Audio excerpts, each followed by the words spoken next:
Bonjour à tous et à toutes et bienvenue sur Le Bon MJ. Dans cette vidéo, on va refaire une table ronde comme on avait fait la dernière fois, mais celle-ci a une petite particularité. En fait, dans cette table ronde, on va aborder un des thèmes les plus lourds, les plus durs du jeu de rôle, parce que le jeu de rôle à la base c'est fait pour s'amuser et 99,99% des parties de jeu de rôle se passent bien, mais parfois il peut y avoir des débordements, etc. Et un jeu de rôle, c'est un jeu qui a une particularité, c'est qu'on peut s'investir assez fort émotionnellement dedans. Du coup, il existe des outils émotionnels pour éviter de se faire du mal entre joueurs durant une partie. Alors, la plupart des gens jouent avec leurs amis, etc., donc ils en trouveront peut-être pas l'intérêt. Personnellement, moi, je me sers quasiment pas de ce genre d'outils.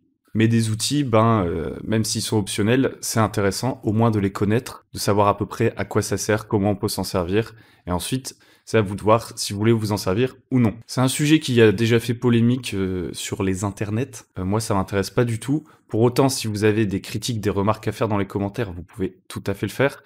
Tant que c'est constructif, que vous n'insultez personne, parce que dans ce cas-là, moi, je vais tout simplement supprimer vos commentaires. Sachez que les gens qui participent à cette vidéo sont des volontaires. C'est pas des experts ni des militants. Ils sont juste là pour parler de ce sujet. Donc vous devriez, s'il vous plaît, les respecter également. Une dernière chose, et je m'en excuse à l'avance, c'est que cette vidéo a eu pas mal de problèmes techniques. Les micros sont pas aussi bons que ceux des derniers intervenants, les connexions non plus. J'espère quand même que ça vous plaira. Je précise aussi que moi, c'est un sujet que j'aurais eu du mal à aborder tout seul, donc je suis content de l'avoir fait dans le cadre d'une table ronde, non seulement parce que je connais pas très bien, mais aussi parce que c'est des sujets qui peuvent mettre un peu mal à l'aise. Des fois, on cherche ces mots. Soyez tolérants, aimez-vous les uns les autres. Bonne vidéo. Bonjour à tous et à toutes et bienvenue sur Le Bon MJ. Aujourd'hui, on se retrouve pour une nouvelle table ronde. Donc, comme on en avait déjà fait une, vous devriez aller la voir d'ailleurs sur le jeu de rôle à distance.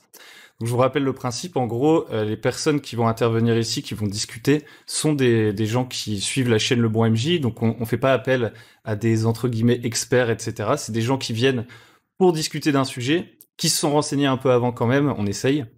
Aujourd'hui, on va parler d'un sujet assez lourd, beaucoup plus lourd que celui de la semaine dernière. Une fois que ce sujet sera passé, ça me fera du bien. C'est le sujet de la protection émotionnelle et de qu'est-ce qu'on peut faire dans le jeu de rôle, est-ce qu'on peut tout faire dans le jeu de rôle, est-ce qu'on peut jouer à n'importe quel jeu avec n'importe qui, etc. Donc des sujets qui peuvent être assez difficiles. Si vous voulez pas en entendre parler, vous pouvez tout simplement vous arrêter de regarder maintenant. Mais si vous êtes encore là, c'est que ça vous intéresse.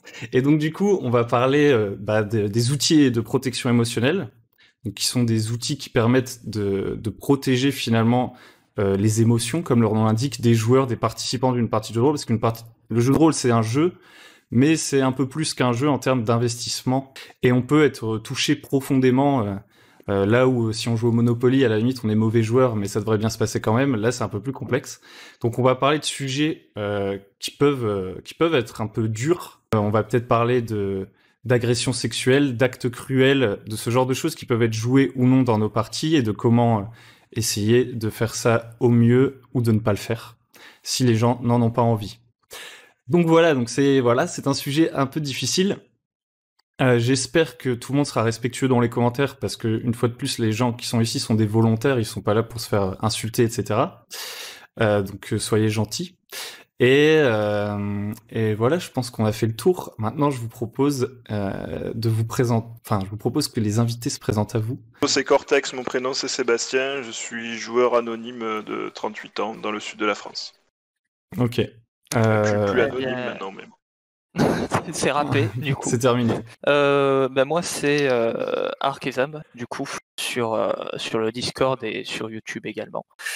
Ça fait 5 ans maintenant que je fais du jeu de rôle, depuis Aventure. J'ai commencé avec des systèmes comme ça.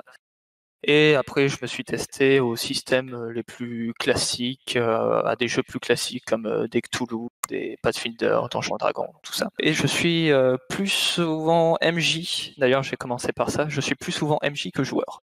Et on termine avec... Tapis, Virginia, bonjour. Alors moi je suis un rôliste investi, on va dire ça comme ça. Ça fait 10 ans que j'en fais. Vous pouvez me retrouver potentiellement dans le site du Café Nonobstant et sur une chaîne YouTube pour parler des théories rôlistes. Et sinon, true story de ouf, j'ai fait mon lit pour pouvoir participer à cette table ronde sans me faire juger. Voilà. Je tiens aussi à préciser que parmi les héros de la soirée, Cortex 13 remplace quelqu'un qui ne pouvait pas être là, donc j'espère que derrière votre écran, vous êtes en train de l'applaudir. Je suis un héros. Alors, C'est bon. je Non, mais tiens... je suis bien reçu, en tout cas, je suis bien reçu. Ça fait plaisir. Donc voilà, est-ce que Cortex 13, Arkham and Tapis Virginia, vous êtes prêts? Oui. Eh ben, on est Yes, I parti. am. Comme la dernière fois, on va avancer au fur et à mesure avec des petites questions. Je propose que pour la première question, on aille de haut en bas comme on vient de le faire pour se présenter.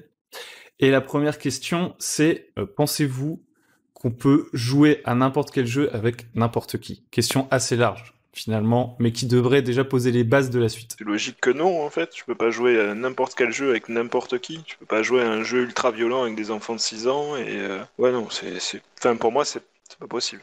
Et puis, tu as des gens qui sont fragiles, t'as des gens qui sont plus sensibles, t'as des gens au contraire qui sont plus virils. Tu vas pas les faire jouer à mon petit poney. Enfin, pour moi, c'est une question qui se répond relativement facilement. Je te dirais non, c'est pas possible.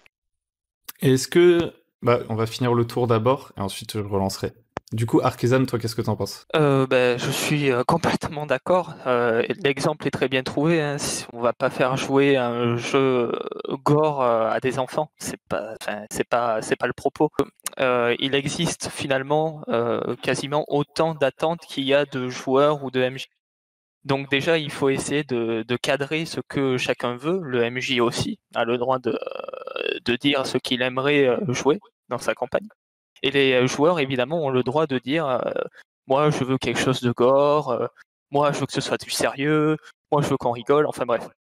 Bon, du coup, forcément, on peut pas mélanger, ou très difficilement, celui qui veut faire du Nullbuck avec celui qui veut faire du Cthulhu, parce que ça va faire un peu bizarre, ça va faire un peu tâche. Mais voilà, plus largement, pas seulement quand on a vécu des choses un peu compliquées, ou quand on est jeune, ou quand dans ces conditions-là, plus largement, tous les jeux ne sont pas faits pour tout le monde. Ok. Tapis Virginia. Oui, alors beaucoup de choses ont été dites. Je suis évidemment d'accord avec tout ce qu'ont dit mes prédécesseurs. Personne peut ou n'a le droit de vous forcer à jouer à quelque chose dont vous n'avez pas envie de jouer. Voilà. Donc à partir de là, non, on peut pas jouer à tout avec n'importe qui, n'importe comment, quoi. Ouais. Ok. Est-ce que vous pensez que sur les jeux qu'on achète dans le commerce, etc., on a assez d'informations, par exemple, de disclaimers, etc., parce que par exemple, dans le jeu vidéo, on peut avoir ce jeu, il sert à faire ça, il est déconseillé au moins de 18, ça va être ça, ça, ça. Et est-ce que vous pensez que c'est pertinent dans la mesure où à partir du moment où j'achète un jeu, j'en fais ce que je veux? C'est-à-dire que si j'achète le Donjon de Nullbuck et je dis à quelqu'un, je l'invite à jouer, est-ce que c'est suffisant de lui dire, bah viens, on va jouer au Donjon de Nullbuck, normalement c'est accessible pour toi, etc. Mais à partir du moment où je vais commencer à foutre des scènes beaucoup plus dures, etc., je fais ce que je veux de mon jeu de rôle à la fin, ben la personne n'est pas forcément prévenue. Qu'est-ce que vous pensez de ça? Il y a deux choses dans ce que tu dis déjà. La première, c'est est-ce qu'on est assez informé sur le jeu qu'on achète? Je pense que 100% des rôlistes qui achètent un jeu, ils savent ce qu'ils achètent. J'ai jamais acheté un jeu de rôle dont j'avais jamais entendu parler, jamais lu la description. Surtout que c'est un investissement. Ouais, en Il y a des général. livres qui coûtent assez cher. Hein. Donc c'est généralement, tu fais attention. Et la deuxième chose, c'est tu nous parles de... Si j'ai bien compris, c'est je vais te surprendre dans un univers où tu t'attends à rigoler, je vais te surprendre avec un truc où c'est pas drôle. Tu peux pas mettre de disclaimer là-dessus sur un bouquin, enfin tu peux pas mettre un disclaimer ton univers est rigolo, et si quelqu'un le détourne, tu peux pas mettre un disclaimer. Attention, peut-être cette personne va vous surprendre avec quelque chose qui est hors cadre du bouquin que je vous vends. Ok, Arkezam du coup. Pour prendre l'exemple de tout à l'heure, c'est-à-dire que si quelqu'un décide de faire du Nullbuck, mais que son scénario c'est plus typé Cthulhu ou horreur, et qui prévient pas ses joueurs, alors oui, forcément, ça va peut-être déranger certaines personnes qui étaient venues en se disant on va faire du Nullbuck, on va se marrer. Alors que non, c'est du Cthulhu, tu vas pas trop rigoler. Donc ça, mais ça c'est au MJ de le préciser. Le jeu peut pas préciser toutes les manières qu'il y a de le jouer. Je suis d'accord avec ce qui a été dit. Pour reprendre la question, est-ce que tous les jeux font des disclaimers? Pas tous. Moi, je trouverais ça bien que les gens, que ça se popularise dans les jeux de faire des disclaimers. mais globalement, majoritairement, ça existe. Enfin, la majorité des releases savent ce qu'ils achètent, mais dire la totalité, c'est un pas que je franchirais pas forcément. Et sur l'aspect de mentir à ses joueurs sur les intentions du jeu, ne faites pas ça. Vraiment, ne faites pas ça, s'il vous plaît. Quand vous proposez quelque chose, vous engagez un peu avec vos joueurs et joueuses à respecter ce que vous êtes dit. Et si, en fait, quelqu'un vient et vous lui avez menti sur les intentions, même si ça peut être une bonne surprise, il y a aussi une forte probabilité pour que ça soit pas le cas, une mauvaise surprise. C'est un risque que vous prenez et c'est un risque que vous décidez de faire prendre aux autres et pas vraiment à vous. Et à partir de là, je trouve pas ça méga cool de le faire. Du coup, maintenant, on va entrer dans le vif du sujet. Pour l'instant, on parlait à mi-mot, on faisait, bon voilà, il peut y avoir des choses qu'il faut pas faire, etc. C'est un peu compliqué de parler de ça. Est-ce que vous pensez qu'il y a des trucs qui soient inabordables dans le jeu de rôle? Alors, pour moi, non. Tout, absolument tout peut être abordé dans le jeu de rôle. On peut on peut raconter les pires choses. On peut pas le faire avec tout le monde. Tous les MJ ne veulent pas le faire. C'est normal. Moi-même, je me sentirais mal de faire certaines scènes qui seraient, disons, dérangeantes. Ça me plairait pas de le faire. Ça me plairait pas de le montrer aux joueurs. Après, chacun a sa façon de masteriser, sa façon de faire. Je pense que quelque part, le jeu de rôle est quasiment un art, en fait. C'est-à-dire que comme la littérature, tu racontes une histoire finalement. Donc c'est un art avec plusieurs auteurs. Moi, c'est la vision que j'en ai. Et du coup, si parmi la table, tous les auteurs sont d'accord pour qu'il y ait quelque chose de violent dans l'histoire, quelque chose de gore, je sais pas, des expériences sur des êtres humains, par exemple, des trucs comme ça, des trucs assez trash, c'est un exemple comme un autre, eh ben oui, je pense que on peut le faire. Comme un auteur de roman mettrait des éléments horrifiques dans son histoire, des éléments horribles. Et donc, du coup, toi, qu'est-ce que tu en penses, Tapis Virginia, de tout ça? Bien, je dirais que quand en fait vous êtes chez vous, en fait, bah, vous pouvez parler de ce que vous voulez entre vous. Hein, c'est la liberté d'expression. Alors quand vous le faites sur place publique, évidemment que ça tombe sous le coup de la loi. Mais si vous êtes entre vous et que le plus important, il y a du consentement entre toutes les personnes, bah, vous avez le droit d'aborder tous les sujets. Il n'y a pas de sujet tabou, quoi. Voilà. Ok. On a eu des petits problèmes techniques, nous sommes de retour. C'est vraiment une table ronde qui est sous de mauvaises ondes, j'ai l'impression. Peut-être que le CSA nous surveille, je ne sais pas, on parle de sujets trop graves. Est-ce que vous pensez qu'il y a des sujets qui soient complètement inabordables dans le jeu de rôle, dans le sens où derrière l'argument qu'on propose un jeu, je parle dans le commerce, etc. Parce que bien sûr, chez soi, personne n'est là pour le contrôler, à la limite, on fait bien ce qu'on veut. Mais est-ce que vous pensez que n'importe quel jeu peut être publié? Oui, non. Est-ce qu'il y a des sujets spécifiques qui vous semblent inabordables? Et dans la mesure où un sujet est dur, est-ce que vous pensez qu'il y a une bonne manière de l'amener et de le présenter quand on vend le bouquin, quelque chose comme ça? Je propose qu'on commence par... on va inaugurer avec Tapis Virginia qui nous a perdu pendant quelques minutes. On va lui donner une chance de s'exprimer. Bonjour, je suis le problème technique. Non, ouais, non. Alors, ce que je voulais dire, c'est que il y a des choses qui donc tombent sous le coup de la loi de la liberté d'expression. Donc, quand vous publiez un jeu. Après, je pense que tout thème peut être abordé sans tabou. L'idée, c'est de l'aborder dans le bon sens du terme. Là, vous allez me dire que c'est très subjectif ce qu'est le bon sens, ça dépend de la morale, etc. Oui, effectivement, oui. J'accepte à 100% que ça soit subjectif. Mais oui, donc on peut aborder de tout, mais il faut que ça soit avec sincérité et avec bienveillance pour que ça puisse marcher en gros, quoi. Donc oui, on peut jouer des êtres abjects tant que les gens ont conscience du côté abject, du côté décalé par rapport à ce que vous présentez, ça passe.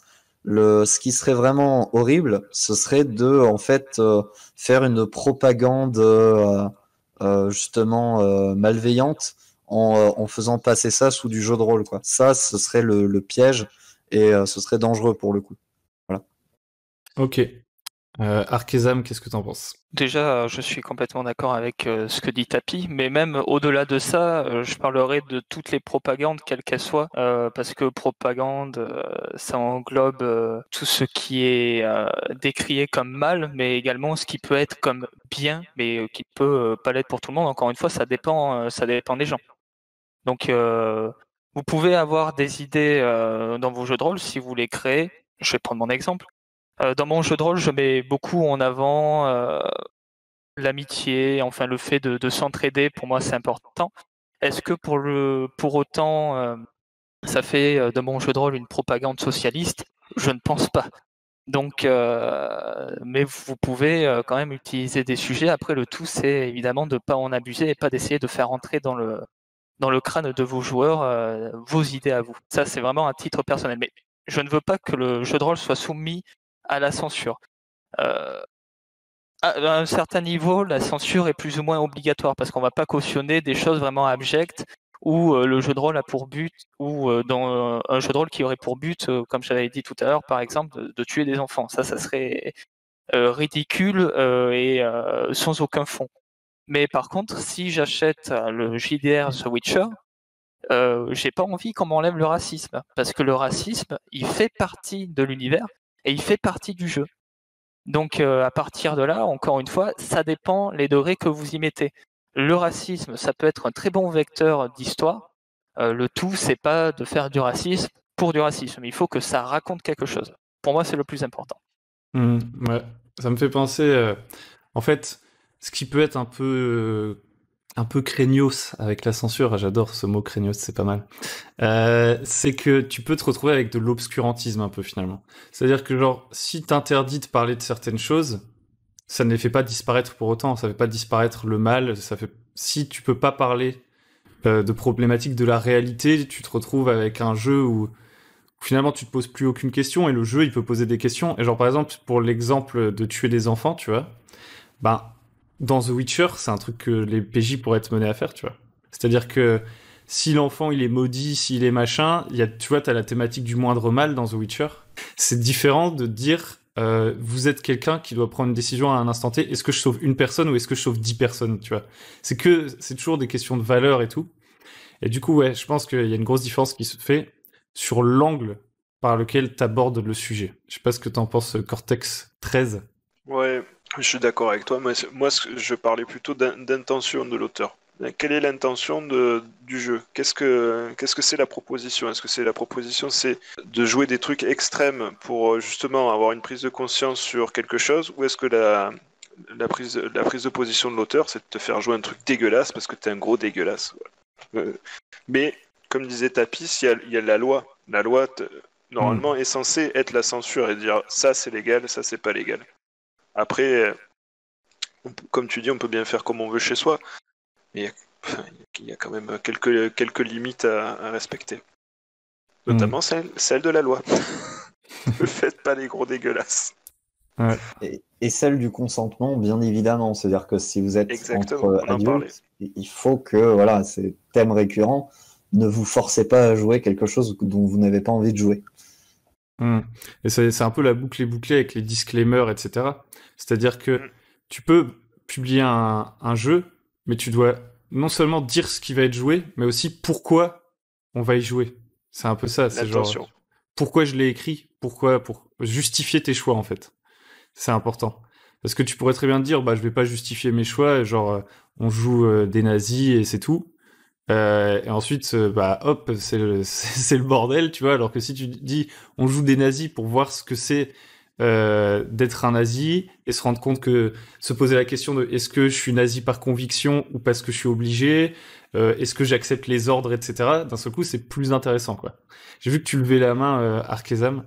Oui, parce que déjà, l'exemple que tu dis, on l'avait repris tout à l'heure, mais ça peut être très intéressant de jouer vraiment un groupe comme ça, surtout si le but étant que les personnages évoluent. Si c'est ce qu'on appelle un character story, désolé mon accent anglais aux petits audions, mais tout ça pour dire que oui, on peut jouer des méchants, on peut jouer dans un univers médiéval fantastique des méchants qui détruisent des villes, tout ça, qui se marrent comme des baleines, mais finalement, est-ce que ça raconte quelque chose? Mais peut-être que vous aimez jouer ça et que vous passez des bons moments. Auquel cas, vous pouvez le faire. De toute façon, c'est fictif. Personne ne va dire que on n'est pas les vieux médias. On va pas dire le jeu vidéo ou les jeux de rôle rendent satanistes ou font tuer des gens. Non, bien sûr. Mais est-ce qu'il y a vraiment nécessité de le faire? Après, le simple fait de s'amuser est une bonne raison en soi, quelque part. Est-ce que vous êtes d'accord avec tout ce qu'on vient de dire chacun mutuellement? On va vérifier qu'on a le consentement de tout le monde ici. C'est ça l'objectif de cette émission finalement. Ok. Bon, on a un peu déblayé le terrain pour parler du vrai sujet qui est les outils de protection émotionnelle. En gros, on est à peu près tous d'accord pour dire qu'il y a des sujets qui sont plus ou moins touchy, qu'il vaudrait mieux exprimer à l'avance à ses joueurs et aussi dans un bouquin quand on compte le vendre ce qu'on veut faire avec ce bouquin, ce qu'on veut faire avec cette partie de jeu de rôle, etc. À partir de là, comment fait-on? Et c'est là qu'on va parler des outils émotionnels et du coup qui sont des options. On n'est pas là pour vous dire attention, vous faites très mal vos jeux de rôle derrière votre écran, etc. On n'est pas des donneurs de leçons. Des outils, on s'en sert pas. On s'en sert bien, on s'en sert mal. C'est juste un outil. Et du coup, chacun des intervenants, je rappelle Arkhazam, Cortex 13 et Tapis Virginia, va présenter un outil maintenant, et c'est la battle des outils. Vous voterez dans les commentaires pour votre outil préféré. Il va falloir faire une animation de battle versus, etc. Attention, hein, tu t'engages dans des trucs. C'est ça. Donc je propose que... Alors, je sais plus. Dites-moi les outils que vous allez présenter chacun. Session 0. Les lignes et les voiles. Et toi, Cortex? The X-Card. Ok, je pense qu'on a un ordre plus ou moins pas mal. En fait, en faisant Arkhazam, Tapis, Virginia, Cortex, je sais pas, ça vous semble logique? Moi, c'est l'ordre qui me semble le plus logique. Oui, c'est logique, je pense. Ok, et du coup, Arkhazam, je te laisse commencer avec le contrat social qui a fait d'énormes débats sur les réseaux sociaux dernièrement. Ouh là là, quelle horreur. C'est parti. Le contrat social, déjà, on a eu récemment un exemple sur le Discord d'un débat sur ça. En gros, ce qu'il faut faire, c'est une session 0, donc une session avant de commencer le jeu, où vous pouvez en profiter pour présenter le jeu, le système, faire les fiches de personnages, tout ça, c'est très intéressant et très important. Mais on va aussi parler, quand on est MJ, de ce qu'on veut mettre dans le jeu.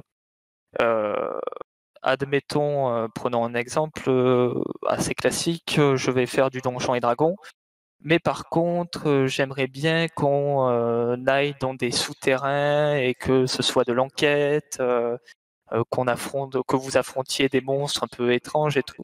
Les joueurs peuvent dire oui, ça m'intéresse, non, ça m'intéresse pas, je préférerais autre chose, etc. C'est également là qu'on va dire qu'est-ce que vous êtes prêt à entendre? Est-ce que vous êtes prêt à ce qu'il y ait du racisme autour de la table? Est-ce que un nain peut traiter un elfe d'oreilles pointues? Est-ce que à quel niveau vous situez ça? Est-ce que des gens ne veulent pas entendre parler de sexualité? Tout ça, c'est des sujets que vous devez aborder en session 0 et pas seulement, je rajouterai également en feedback. Donc après la partie, une fois que vous avez terminé votre partie, admettons la première, en tant que MJ, vous demandez est-ce que la partie a plu à vos joueurs et comment ils feraient eux pour l'améliorer. Ce qui leur a plu, ce qui leur a déplu également, évidemment. À partir de là, vous pouvez faire une liste. Ça peut être du question de gameplay et tout, mais également des thèmes que vous avez abordés. Ça peut gêner en fonction des univers. Encore une fois, si vous prenez The Witcher et qu'il n'y a pas de racisme, que quelqu'un vous dit je veux pas qu'il y ait de racisme dans le jeu, ça va faire bizarre. Donc à partir de là, si vous voulez à tout prix faire du The Witcher, il faut peut-être demander à cette personne de ne pas jouer avec vous. Ok, qu'est-ce que vous en pensez? On va pas faire tous les outils d'affilée, on va d'abord parler de chaque outil, parce que je vois qu'il y a des gens qui s'agitent derrière leur caméra qui font « Oh là là !» Qu'est-ce que tu en penses, Tapis Virginia? Grosso modo, je suis d'accord. Après, moi je rajouterais que c'est pas forcément une session 0, ça peut être juste au début, on se dit voilà ce qu'on va jouer. Parce que c'était une thématique aussi qu'on a un peu abordée en coulisses, c'est de se dire est-ce que les gens savent vraiment ce que je propose? Est-ce que ils savent, quand je leur dis Cthulhu, est-ce qu'ils ont bien compris ce que c'est Cthulhu? Parce que peut-être qu'ils m'ont dit oui, mais en fait, ils savent pas.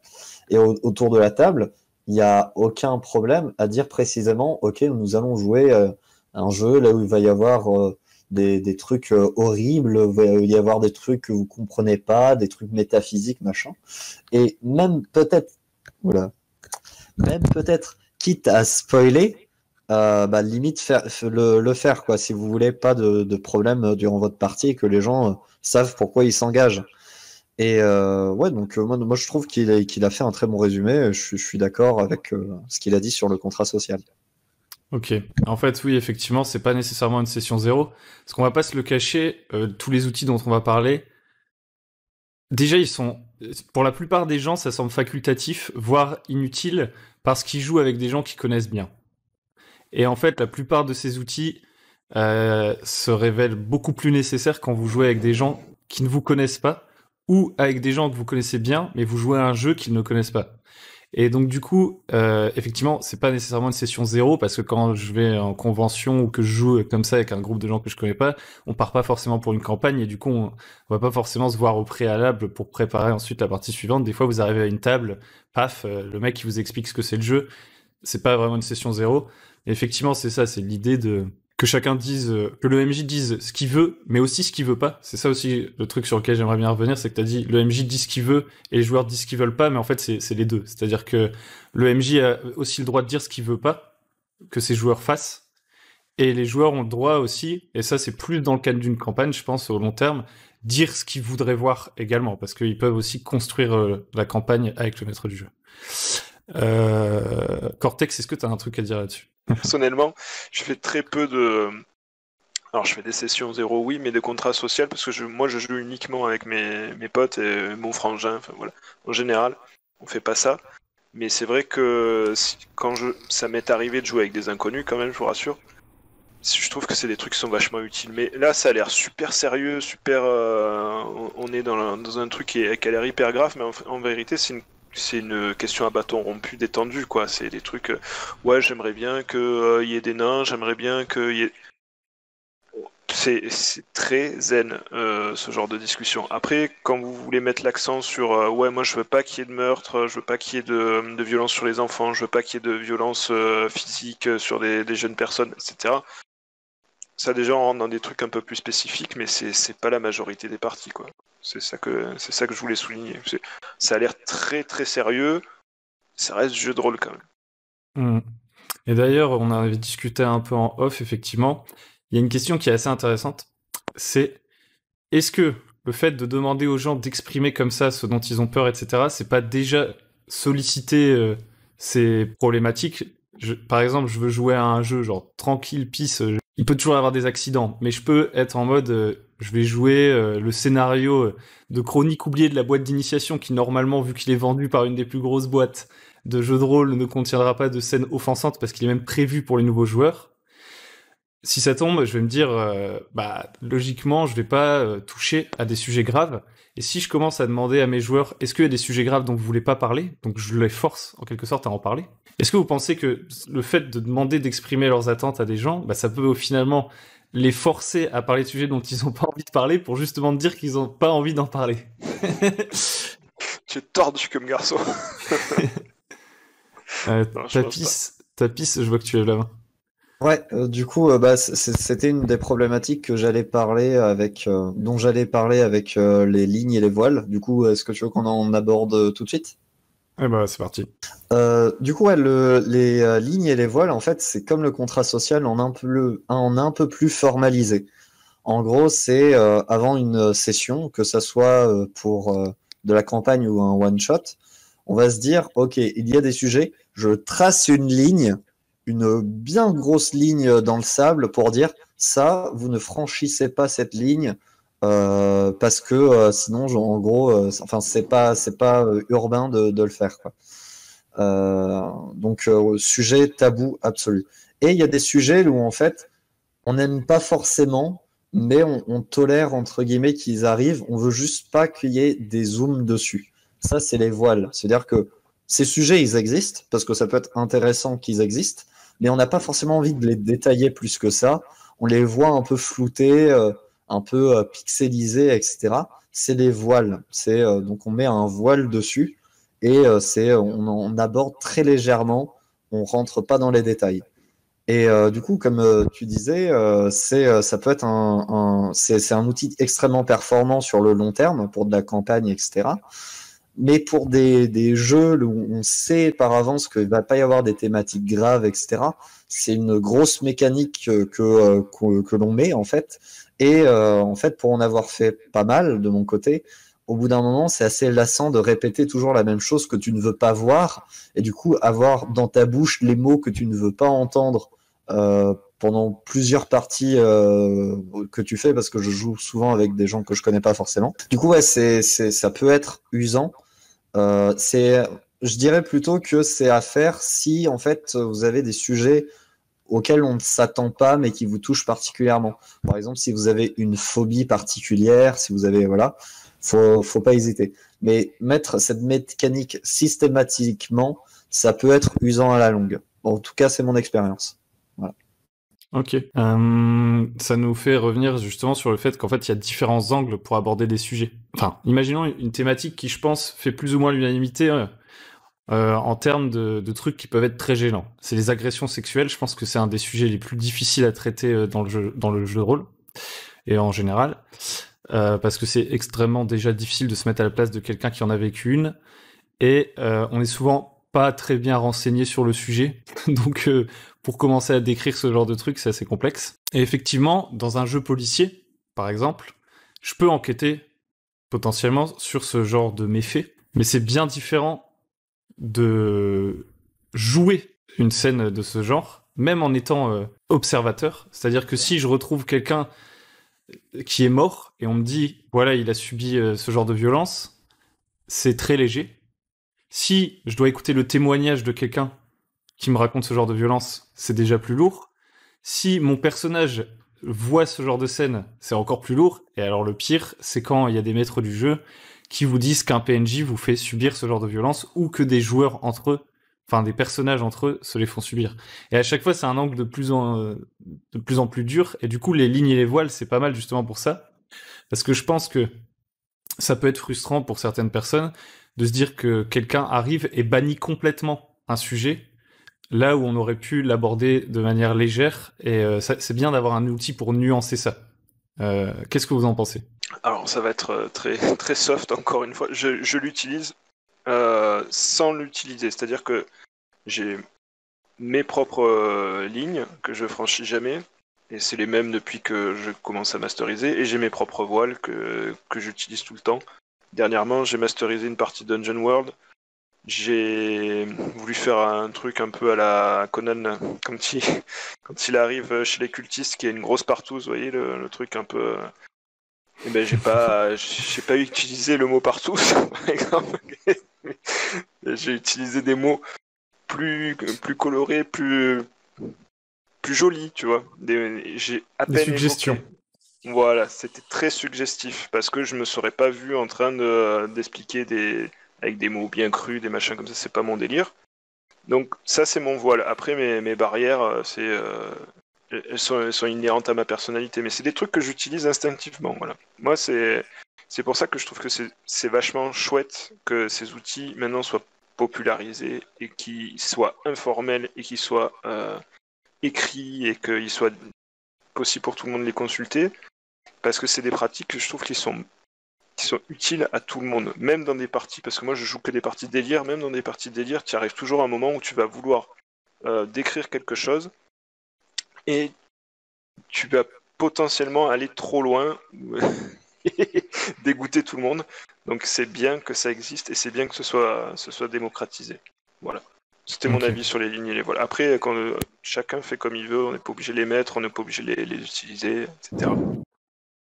Ok. Arkezam, est-ce que tu as un truc à dire là-dessus ? Moi, je suis un peu comme Cortex, c'est-à-dire que je les utilise très peu, tous ces outils, même la session 0, je connais parce que j'en ai déjà fait, mais les lignes et les voiles, avant qu'on en parle, avant de lancer ce sujet, je ne connaissais pas du tout, pour le coup. Donc déjà, j'ai appris quelque chose, c'est plutôt pas mal. Voilà, comme dit Cortex, ça dépend de la de la personnalité de chacun, moi, j'aurais pas eu de mal à dire le mot d'orgie, de partout, de ce que tu veux. J'aurais pas décrit la scène, par contre, tu vois. J'aurais pas décrit la scène. J'aurais très vite fait dit, voilà, vous voyez, plus ou moins, et j'aurais éludé le truc.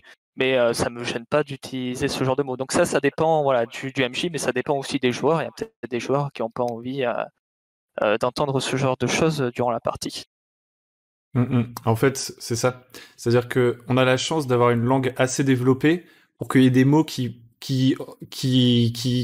soient conceptuels et qu'on ne soit pas obligé de décrire absolument à chaque fois ce qui se passe.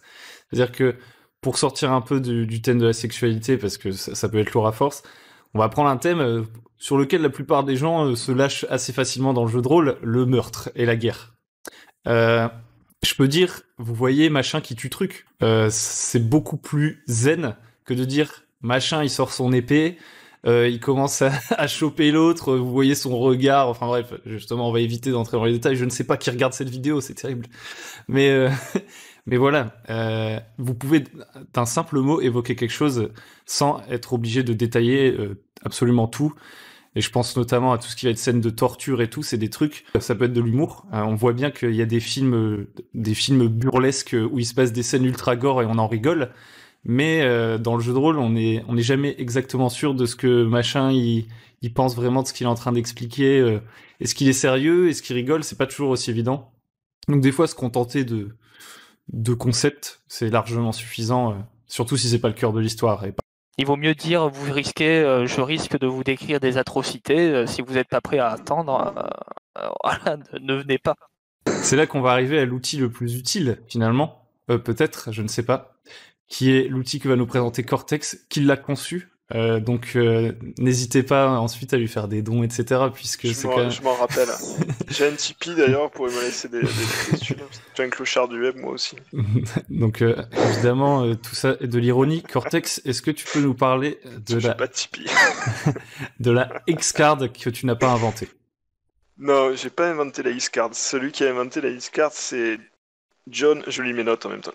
Je fais le mec qui lit pas les notes? Non, je fais le mec qui lit. John Stavropoulos, qui est un New-Yorkais, qui joue en convention et qui trouve qu'il n'y a pas d'outils en convention justement pour empêcher les gens de souffrir avec des trucs qui déclencheraient chez eux des états de trauma. Et il invente cette X-Card et c'est un outil que j'ai découvert moi il n'y a pas longtemps, que je trouve en préambule, que je trouve ça peut être utile. Moi personnellement je m'en servirai jamais. Il n'y a pas de X-Card chez moi. Mais ça peut être utile dans certaines parties, notamment et toujours dans le cadre de je connais pas mes joueurs ne me connaissent pas en tant que MJ.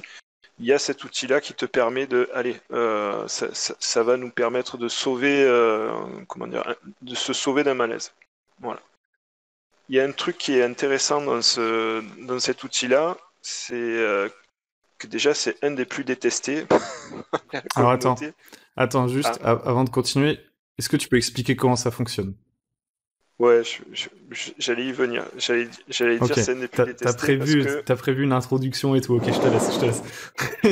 Vas-y. Non, mais il n'y a pas de souci.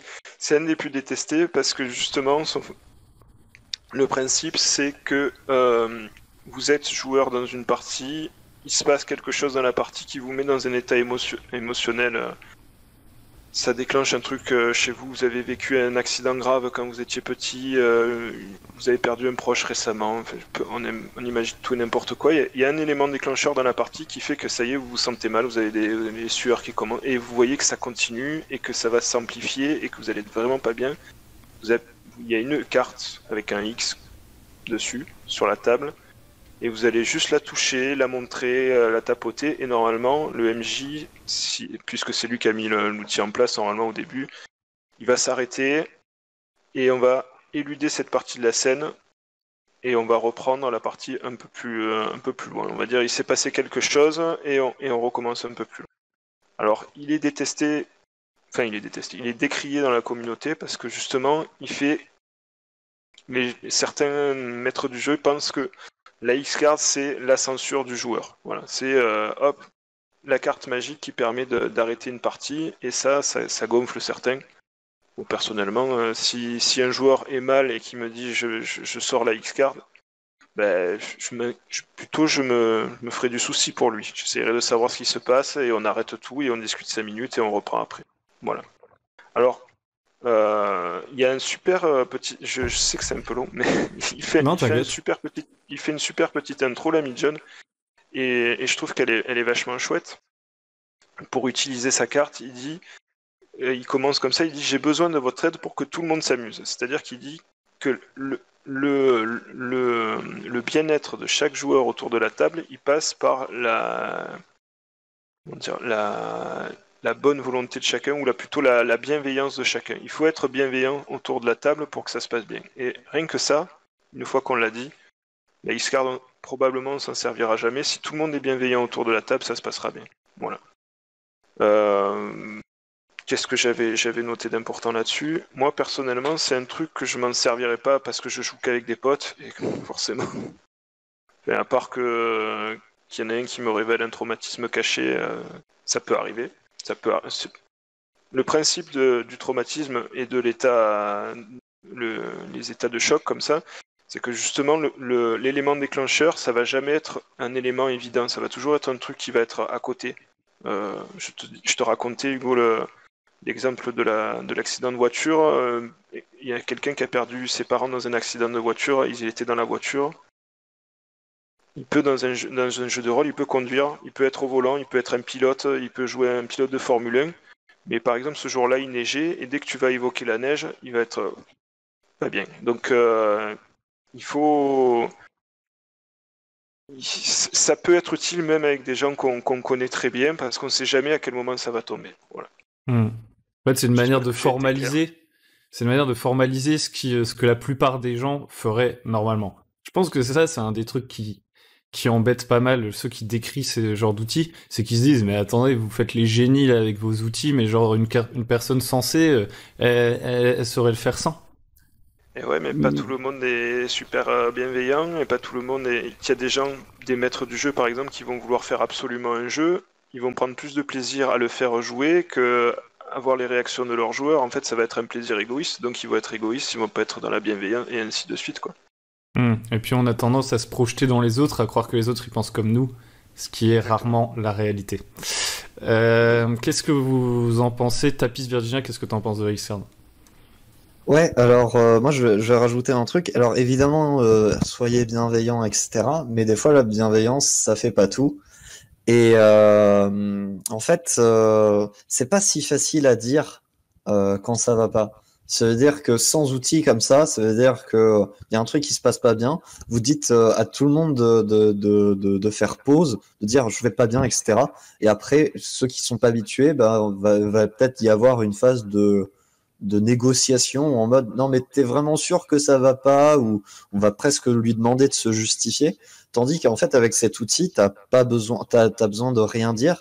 T'as pas besoin de te justifier sur pourquoi ça te plaît pas, parce que rien que le fait de justifier, c'est violent. Si tu vas pas bien, tu vas pas non plus expliquer pourquoi tu vas pas non plus justifier pourquoi on a besoin de prendre soin de toi, tu vois. Il faut un peu de bienveillance et de confiance dans les autres. Si quelqu'un utilise la X-Card, c'est qu'il en a besoin. Il fait pas ça pour se marrer ou autre, quoi. Et du coup, ouais, c'est un vrai outil qui permet de plus facilement communiquer avec les autres. Et c'est aussi un outil pour dire que à notre table, la bienveillance et surtout le bien-être des gens passe au-dessus d'autre chose. Et je trouve ça important et bien. Moi, personnellement, si quelqu'un refuse catégoriquement de faire attention à mon bien-être autour d'une table, j'aurais pas envie de jouer avec lui, je suis désolé, mais ça me tenterait moins, en tout cas. La X-Card, ça permet de surmonter la pression sociale. C'est juste ça. C'est comme si vous étiez dans une soirée d'un thé. Alors il y a des gens, ils vont vous dire ouais, les soirées d'un thé, c'est important. Boum boum, il faut être soudé et tout. Les mecs, ils vous foutent la misère. Et genre peut-être vous avez si y a personne, il y a pas de référent. Il y a aucun moyen d'exprimer autre que de dire oh les gars, vous me faites chier. Allez dire ouais les gars, vous me faites chier, quoi. C'est quand même beaucoup plus compliqué que de se dire bon ben il y a une personne dans le groupe qui je sais pas, pour regarder l'exemple de la soirée d'intégration étudiante, il y a une personne dans le groupe qui ne boit pas, qui ne prend pas part au bisutage, qui est genre le mec que vous pouvez aller voir s'il y a un problème. Et encore là, c'est encore toujours pas si facile que ça. Ça peut même être dur de tapoter la X-Card ou d'aller voir quelqu'un. On va rentrer, j'essaie d'éviter ces sujets difficiles, mais quand on voit les gens qui se font agresser et qui n'osent pas aller dénoncer leur agresseur, etc., on se rend compte que qu'est-ce que ça coûte finalement de mettre une petite carte qui peut peut-être faciliter ça finalement. Oui, en plus tu vas t'en servir peut-être une fois sur 1000 parties, mais la fois où tu t'en seras servi, tu auras évité à quelqu'un d'être très mal, quoi. Est-ce que c'est si grave que ça? Enfin, franchement. Est-ce que Arkezam, t'as un truc à dire là-dessus? Je vais dire quelque chose très vite fait, après je te laisse la parole, Tapis Virginia, mais moi je trouve un gros problème avec cet outil, c'est qu'il est absolument pas discret. Donc la personne va tapoter la X-Card, tout le monde va le voir. Est-ce que la personne va oser? Enfin, je sais pas. Si vraiment c'est un traumatisme qui t'a touché, que tu veux pas en parler parce que c'est un traumatisme tout simplement. Je sais pas trop si c'est vraiment si efficace que ça. Comme j'ai dit, je l'utilise pas. J'utilise pas ce genre d'outil parce que je joue avec principalement des amis. Donc je sais pas si par exemple Tapi, toi tu as déjà utilisé. Si tu peux nous dire si vraiment ça marche, parce que je suis un peu perplexe. Alors, j'ai pas un calepin là où je l'ai noté, mais je l'ai utilisé, moi ou d'autres gens, très très rarement, c'est vrai. Parce qu'en fait, la plupart des parties, bah, ça se passe bien. Et c'est plutôt bien. Moi, je suis content de peu l'utiliser. Au contraire, je serais bien bête de dire, ouais, la X-Card, je l'utilise tout le temps, machin. Bah non, c'est justement, voilà. C'est comme un extincteur. Un extincteur, t'es bien content qu'il soit là, t'es bien content de pas l'utiliser régulièrement pourtant. Voilà. Et oui, alors moi, ça m'est arrivé, j'ai pas eu de traumatisme ni autre. C'est juste que voilà, je m'étais attaché à un personnage fictionnel qui était mon fils, et t'avais un joueur qui, pour une raison narrative, voulait le sacrifier en fait. Et sur le moment, moi, j'étais dans le personnage. J'avais mon gosse, tu vois, que je m'amusais bien avec narrativement. Et là, d'un coup, le mec il dit ouais, on va le tuer. Et moi, je suis là. Non, fais pas ça, mec, s'il te plaît, vraiment. J'ai pas envie de ça, quoi. Non. Et j'ai pas fait ça parce que je trouvais l'idée nulle ou autre. Je trouvais ça parce que vraiment, ça me prenait aux tripes et je voulais pas, tu vois. Et s'il avait pas accepté, je me serais barré de la table direct. Voilà. Bon, après, moi, c'est mon caractère, tu vois. Tout le monde n'ose pas forcément aller au point de partir d'une table s'il y a un truc qui va pas, tu vois. Mais voilà. Après, je suis d'accord sur l'aspect de ouais, tout le monde va te voir, machin. Mais le but, c'est que tout le monde sache qu'il faut passer à autre chose, tu vois. Il faut que les gens soient au courant qu'il faut passer à autre chose. Donc, à un moment ou à un autre, il faut qu'il y ait de la communication.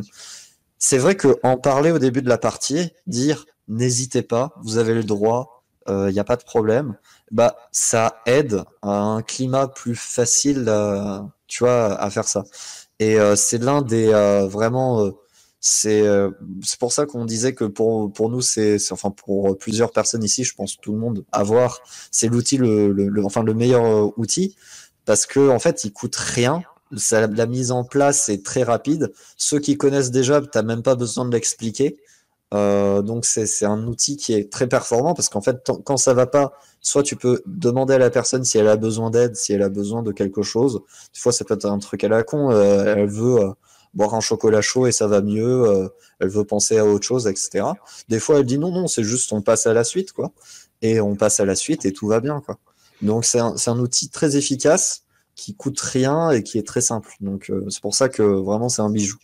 Ouais, en fait, moi, ce que j'aimerais ajouter, c'est qu'en fait, la X-Card, ça te fait pas faire quelque chose en plus, ça te fait faire quelque chose en moins. C'est-à-dire que tu tapes pas la X-Card et ensuite tu t'expliques. Non, c'est tu tapes la X-Card et ensuite on voit ce qui se passe, mais t'es même pas obligé d'expliquer pourquoi tu la tapes, tu vois. Tu peux juste demander à ce qu'on passe à autre chose. Effectivement, moi, je pense qu'il y a des gens, parce qu'on va pas se le cacher, il y a des gens, ils disent que les outils émotionnels, c'est des trucs de fragiles, et ça fait qu'on fait pas face à ses peurs, et que dans la vraie vie, dans la rue, le mec qui t'agresse, tu vas pas lui sortir la X-Card, tu vois. Ok, les gars, c'est cool. J'essayerai la prochaine fois, je sais pas, je te dirai. Et en fait, je pense que la X-Card, ça t'empêche pas de faire face à ton problème. C'est juste que à ce moment-là, en plein milieu de la partie, est-ce qu'on a envie de faire face à ce problème? Ça peut même permettre de justement pas tout arrêter. Tu vois, c'est juste, allez, on passe à la suite. Et si après, tu as envie d'en parler avec les autres, etc., tu peux. Mais c'est beaucoup plus léger que de faire, OK, time out. Donc, tu vas nous parler de ton problème d'enfance, là. Ok, donc avant de terminer, finalement, on a eu un petit débat en off. Et on va essayer d'aborder ces trucs parce que c'est des questions que peut-être vous posez en ce moment chez vous. Et du coup, c'est est-ce que ces outils peuvent être mal utilisés et surtout, est-ce que ils peuvent gâcher la narration et gâcher quelqu'un qui utilise la X-Card, par exemple, peut gâcher la partie de quelqu'un d'autre. On va commencer par Cortex, qui était le plus neutre. Je suis bienveillant. Alors, oui, certainement. La première des choses, c'est si ça n'a pas été clair au moment de quand on explique le X-Card, comment ça marche et à quoi ça sert. Si tu n'as pas été clair, et si les gens n'ont pas tous bien compris, et que toi-même tu l'as pas utilisé, tu n'en as pas fait la démonstration, parce que c'est une des choses que dit l'auteur dans son introduction. Il dit surtout, en tant que maître du jeu, le premier truc que vous devez faire, c'est au bout de 3 minutes de jeu, vous sortez les X-Cards. Et sur un truc humoristique, je sais pas, la vanne d'un joueur, il y a un joueur qui fait une vanne un peu lourde, sur la X-Card, tu dis non, ça on l'enlève du jeu, tu le fais un peu rigolo, et puis ça passe très bien, et au moins la X-Card elle a été utilisée. Il dit que plus on l'utilise, plus c'est facile de l'utiliser. Moi je pense qu'au moins si tu l'utilises, au plus ta partie elle est fluide, mais bon, c'est mon avis. Et la deuxième chose, c'est si tu tombes sur un joueur qui est mal intentionné, qui a envie de casser les bonbons à tout le monde, mais en général quand tu tombes sur un joueur comme ça, tu joues une fois avec lui, tu joues pas deux, quoi. Ouais, voilà. Moi je suis dans le bon sens, moi. C'est toujours ma ligne de conduite. Ok. J'ai entendu mes camarades, ils ont plein de trucs intéressants à raconter là-dessus. Ok. Celui qui avait un peu soulevé cette question, finalement, qui avait le plus de doutes par rapport à l'outil, c'était Arkezam. Donc je propose qu'on commence par Arkezam. Ensuite, on ait le contre-argument de Tapis Virginia. Et qu'ensuite, vous fassiez votre idée de votre côté. Vous qui êtes en train de regarder cette vidéo. Donc vas-y, Arkezam, qu'est-ce que tu crains avec la X-Card? Bah là, tu me mets un peu dans le mal parce qu'on avait utilisé l'exemple qu'avait donné Tapi tout à l'heure. Bon, pour faire simple, si je peux me permettre de le dire, ou pas? Oui. Dans un jeu de rôle, si j'ai bien compris, Tapi jouait son personnage et ce personnage avait un enfant. Et un des joueurs voulait tuer cet enfant parce que c'était une des solutions possibles, mais il y en avait d'autres, une des solutions possibles pour calmer la colère des dieux. Partant de ce postulat, il a utilisé la X-Card, ce qui est son droit. Ce que je déplore personnellement, c'est d'utiliser la X-Card avant d'essayer d'autres outils comme le jeu, en fait, tout simplement. La négociation, par exemple. Essayer des choses comme ça, ou de simplement communiquer, voire même, dans les cas les plus extrêmes, à la limite de joueur à joueur, même si on l'a dit en off, mais éviter de sortir de ces personnages pour que le conflit ne déteigne pas de personnage à joueur. Ça, c'est vraiment le truc à éviter à tout prix, que les joueurs ne se prennent pas la tête. On reste dans un jeu, il faut que tout le monde puisse s'amuser et qu'on se mette d'accord. Ce que je regrette, en fait, c'est que ce que j'aimerais pas que la garde fasse dans mes parties, ça serait de casser des ambiances que j'essaye de mettre. J'ai sorti le même exemple tout à l'heure, je vais l'utiliser. J'avais un personnage dans ma campagne, un joueur qui jouait un personnage, et qui s'était lié avec un gamin. Il s'était entraîné pendant 1 an, donc ils étaient vraiment attachés émotionnellement. Et lors d'une grande bataille, ce gamin perd la vie. Surtout que le village où ils étaient, il n'y avait pas la mer, il n'y avait pas moyen de sortir pour la voir, et le personnage lui avait vu la mer. Et les derniers mots donc, du PNJ, pardon, ont été est-ce que tu peux me décrire la mer? Mon joueur a donc fait une phase de roleplay où il décrivait la mer, les larmes aux yeux, devant le personnage qui mourait. Et c'était une scène qui était extrêmement forte. Mais si mon joueur avait sorti la X-Card à ce moment-là en disant non, je ne veux pas qu'il meure, j'aurais accepté, mais ça m'aurait vraiment fait chier parce que derrière, la scène a vraiment été belle. C'est tout. Ça, tu aurais pas pu le savoir s'il avait sorti la X-Card. Oui, mais de toute façon, on aurait été privé d'émotion quand même, parce qu'il n'y aurait rien eu. À part un sentiment de victoire, mais du coup, t'as pas le petit goût amer de toute bataille. Du coup, Tapis Virginia. En soi, moi je suis d'accord avec toi sur le fait que tu peux être déçu de ne pas faire une préparation, de manquer une occasion, etc. Des occasions manquées, ça arrive. Et en tout cas, si jamais, tu fais bien de préciser que même s'il avait utilisé la X-Card, tu aurais été d'accord. Parce que moi, personnellement, si je fais une X-Card et qu'on ne prend pas ça en compte, ça veut dire que je me permets de dire excusez-moi, je ne veux pas, etc. Ça me blesse. J'ai pas envie de me justifier. C'est juste qu'on peut passer à autre chose, s'il vous plaît, quoi. Et qu'on me dit non, bah direct, soit je quitte la partie, soit je jouerai plus avec cette personne parce que c'est quelqu'un qui ne me fait pas confiance quand je dis que je ne vais pas bien.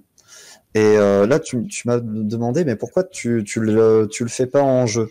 En soi, tu as raison, tu vois, c'est curieux. Pourquoi je ne le fais pas? Ben, parce que je n'ai pas envie de jouer ça. Je n'ai pas envie, si j'ai pas eu envie de me justifier de pourquoi ça m'a blessé ou pourquoi machin, etc. C'est juste, j'avais juste envie de passer à autre chose. Et ça peut paraître pas grand chose, parce que c'est de la fiction finalement. Tu es un gosse, bon, bah ça, on fait ça dans des jeux vidéo, avec des mods sur Skyrim, etc. Il y a des personnes qui disent, bah tiens, il a utilisé ça pour ça, moi j'aurais cru qu'il aurait utilisé pour autre chose. Bah, comme je l'ai dit en off, des fois on s'investit émotionnellement dans des objets fictifs. Ça peut paraître puéril, certes, ok, je l'admets, c'est peut-être puéril, mais bah, j'ai quand même mes émotions et je demande un peu aux autres de les respecter. Ce sujet me touche par rapport à d'autres. Moi, ça me pose pas de problème, tu vois, de parler d'overdose, de drogue ou ce genre de choses. À d'autres, ça pourrait poser problème. Et je suis pas là, je vais pas aller leur demander pourquoi, je vais pas aller leur demander de se justifier ou même de négocier, même dans le jeu. Si c'est pas le personnage, mais si c'est bien le joueur qui a subi quelque chose et qui utilise la X-Card, il sait très bien pourquoi il utilise la X-Card. Il n'utilise pas la X-Card pour être embêtant par rapport aux autres. Enfin, je dis pas que ça n'arriverait jamais, mais du coup, ce serait pas une personne très sympa. L'idée, c'est de se faire confiance mutuellement. Et si on utilise l'outil, c'est que vraiment, on sait que on en a besoin. On a tendance plus à sous-utiliser la X-Card qu'à la surutiliser, à mon avis. Et sur dernier point, sur l'aspect bien, pas bien, peut-être que la scène, elle était très, très, très bien. C'est un exemple que j'ai utilisé aussi en coulisses. Pour toi, c'est magnifique, etc. Mais si l'autre, il va jusqu'à dire non, c'est que il a ses raisons et que, ok, c'est dommage, mais au mieux, c'est comme la médecine, au moins ne pas blesser, tu vois. T'as droit de faire des choses, mais si quelqu'un te dit non, bah, il faut respecter. C'est dommage, certes, mais bon, bah, des occasions, t'en auras d'autres, tu vois. Traumatiser des gens pour juste plaisir à soi, parce que c'est pas le plaisir de l'autre. L'autre, s'il utilise la X-Card, c'est que ça lui fait pas plaisir. Ça te fait plaisir à toi, certes, mais l'autre, ça lui fait tellement pas plaisir. Il aime tellement pas ça, parce que des fois, tu peux aimer avoir des émotions, tuer des gens, ok, il n'y a pas de problème. Mais là, s'il avait utilisé la X-Card, c'est que il disait non et il faut respecter ce non, même si c'est dommage. Et on va pas relancer la conversation. Là, effectivement, c'est assez complexe comme situation parce que de toute façon, la personne n'a pas utilisé la X-Card. Donc c'était sûrement que ça le dérangeait pas plus que ça et qu'il a autant kiffé le moment que Arkezam dans sa partie. Du coup, la question ne se pose absolument pas. En fait, ce qui est intéressant avec cette conversation, vous voyez qu'en off, il y a des cuts et tout, mais en fait, on se fout sur la gueule. C'est que je pense que plus que de vous dire utilisez ces outils, utilisez pas vos outils, etc., ayez la même conversation qu'on est en train d'avoir avec vos joueurs, c'est pas idiot.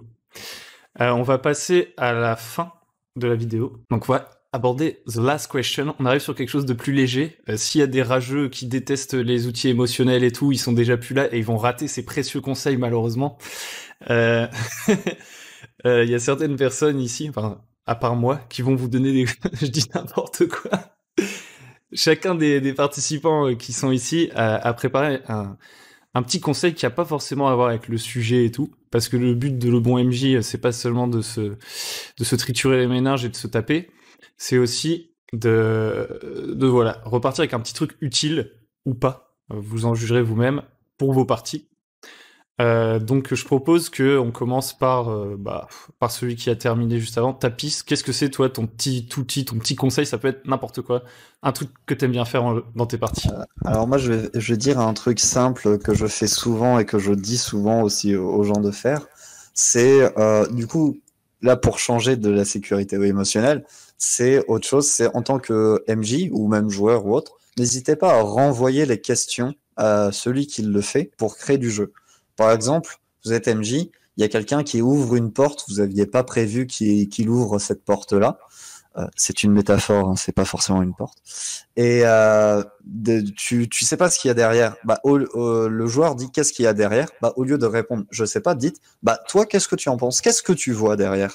Voilà. Ou quand quelqu'un arrive en ville, il dit ouais, est-ce qu'il y a une taverne dans ce coin? Je sais pas. Est-ce qu'il y a une taverne dans le coin? Est-ce que tu connais la tenancière de cette taverne? Ce genre de choses. Et ça va être vraiment un outil très performant pour l'improvisation si vous galérez un peu. Et aussi, ça va donner aux joueurs la possibilité de créer des choses, créer du jeu, et de créer des choses qu'ils ont envie de voir venir, quoi. Voilà. Ok, donc ça c'est cool, c'est des trucs qu'on retrouve dans les jeux Powered by the Apocalypse par exemple, un peu l'univers émergent. Au lieu d'essayer de faire un truc complet, laissez des trous et laissez vos joueurs les remplir. Du coup, Arkezam maintenant.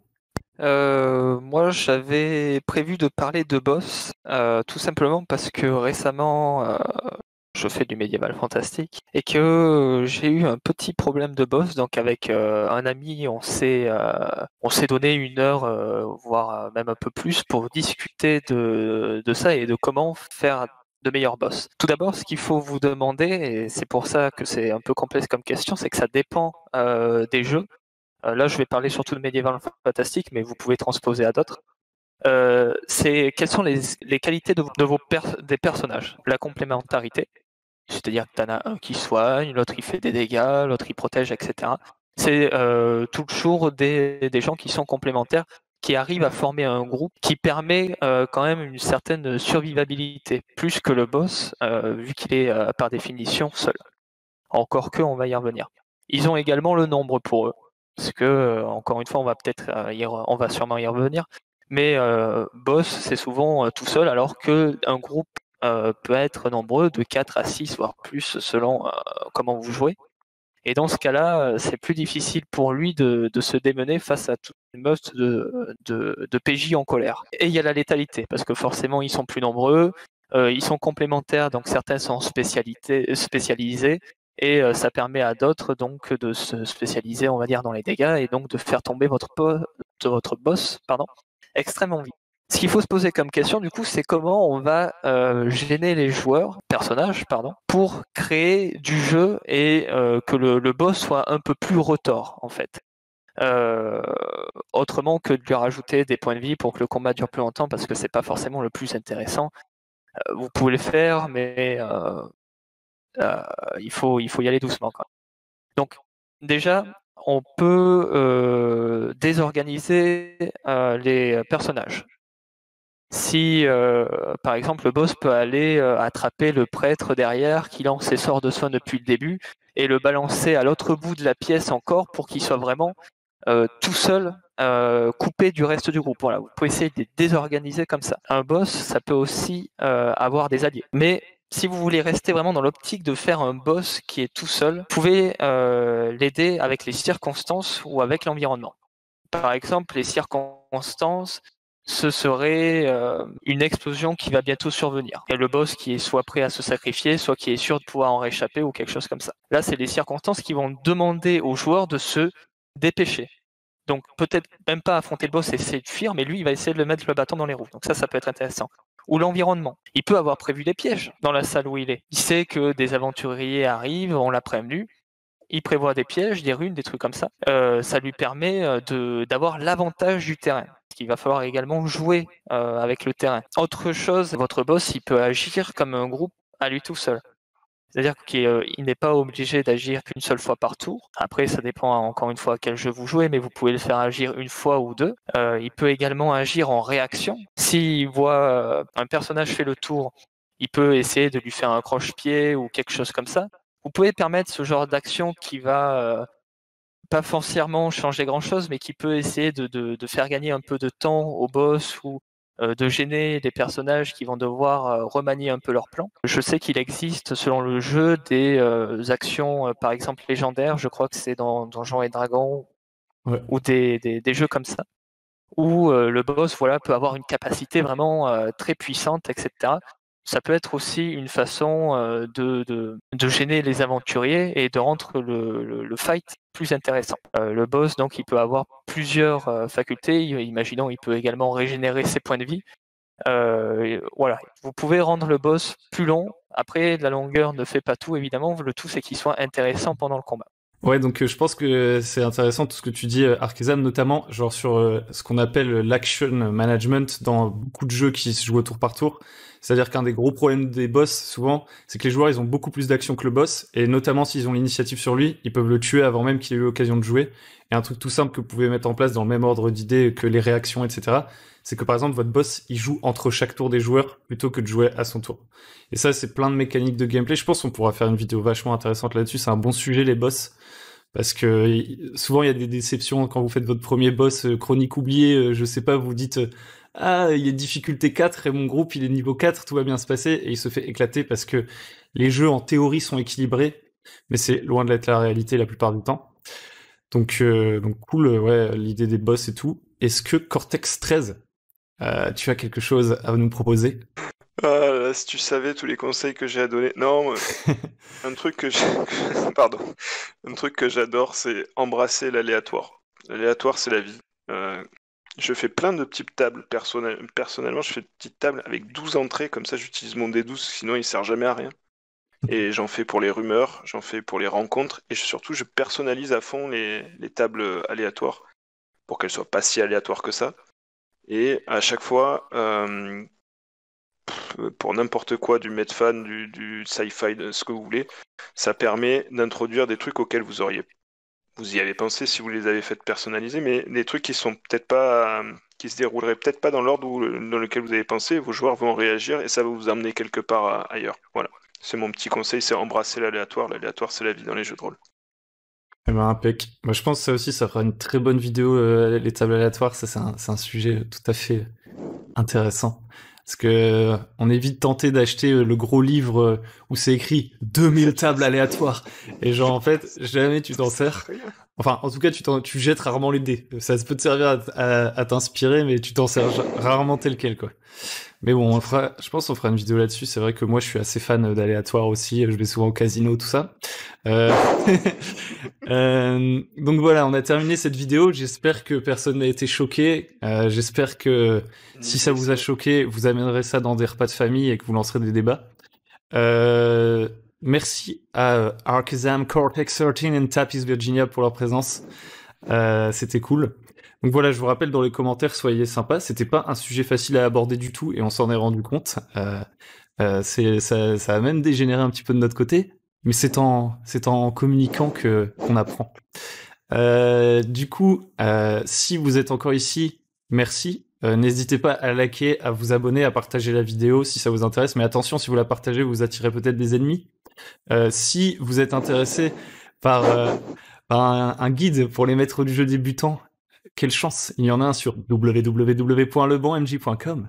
Vous pouvez vous y rendre. Et si vous voulez, vous aussi, vous crêper le chignon sur des conversations de jeux de rôle, ça se dit crêper le chignon? Oui, bien sûr. Merci. Crêpe le chignon. J'avais peur d'avoir inventé une expression qui n'existe pas. Si vous aussi voulez participer aux tables rondes, etc., que vous voulez discuter avec nous et tout, n'hésitez pas à venir sur le Discord, vous trouverez le lien dans la description. J'espère que ça s'est bien passé pour vous, les gars. Très bien. J'espère que que tout le monde dormira sur ses deux oreilles ce soir. Voilà. Si vous voulez, vous pouvez rallumer vos petits micros pour dire au revoir. Au revoir. Au revoir. À très bientôt sur le bon MJ. Merci d'avoir écouté. T'as pas fait de placement de produit sur celle-là? Allez, on coupe. Ciao.